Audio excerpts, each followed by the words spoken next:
Ons is besig om te vaar hier tussen twee kontinente. Asië aan die een kant, Europa hier agter my.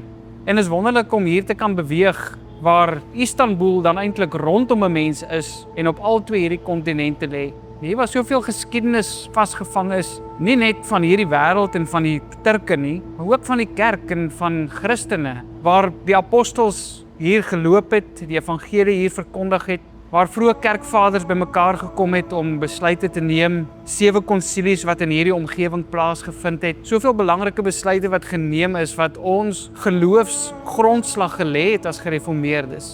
En daarom is dit so lekker om iets van hierdie wêreld vir u te kan bring en u uit te nooi om saam met ons te kom deel daarin, saam met ons op die voetspore van die apostels te kom stap en te kom kyk na die fondamente wat hier gelê is. Fondamente wat oor eeue heen gelê is. In hierdie landstreek word die geskiedenis nie gemeet in honderde jare nie, hier word dit gemeet in duisende jare. Kom stap saam met ons, kom bou saam met ons op die rots, Jesus Christus, en die vaste fondamente wat gelê is vir ons geloof.